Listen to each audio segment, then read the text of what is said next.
শাহরিয়ার, তুমি ভালো আছো? ভালো স্যার, আপনি কেমন আছেন? হ্যাঁ, আমিও ভালো আছি। বিদায় হজ রচনাটা শোনো। বিদায় হচ্ছে না দশম হিজরি জিলকাদ মাসে, সেই দিকে মহানবী সাল্লাল্লাহু আলাইহি সাল্লাম এর সঙ্গে হাজার হাজার মানুষ হজের জন্য মক্কার পথে যাত্রা করলেন। আরাফাতের ময়দানে প্রায় 2 লক্ষ মানুষ সমবেত হলেন। জাবালে রহমত নামক পাহাড়ে দাঁড়িয়ে মহানবী সাল্লাল্লাহু আলাইহি সাল্লাম সমবেত মানুষদের উদ্দেশ্যে ভাষণ দিলেন।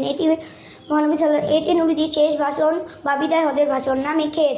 এই যে বিদায় হজের ভাষণ, মহানবী সাল্লাল্লাহু আলাইহি সাল্লাম আল্লাহর প্রশংসা করে বললেন, আজকে এই দিনে মাস তোমাদের কাছে পবিত্র।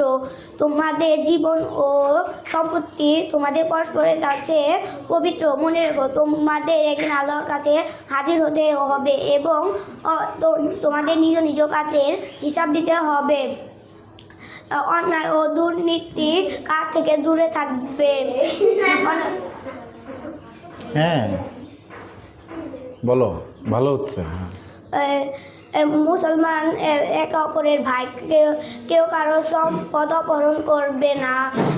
এছাড়া মহানবী সাল্লাল্লাহু আলাইহি সাল্লাম আরও 4টি কথা বিশেষভাবে মনে রাখতে বলেছেন। আল্লাহ ছাড়া কারো উপাসনা করো না, অন্যায়ভাবে কাউকে হত্যা করো না, অন্য কারোর সম্পদ যে অন্যায়ভাবে দখল করো না। এই যে ও ভুলে গেলে ওরা একটু মনে করে দিতে পারো তোমার কাছে। কারো ওপর অত্যাচার করো না।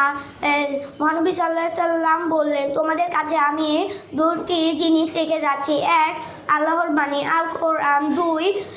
2 আল্লাহর প্রেরিত পুরুষের জীবনের আদর্শ উপসংহার, পথ প্রদর্শক,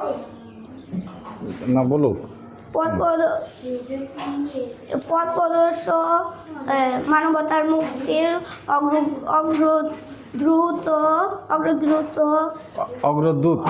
অগ্রদূত মহানবী সাল্লাল্লাহু আলাইহি সাল্লামের ভাষণ মানবজাতির অত্যন্ত গুরুত্বপূর্ণ। মানবজাতির জন্য অত্যন্ত গুরুত্বপূর্ণ। হ্যাঁ, তারপরে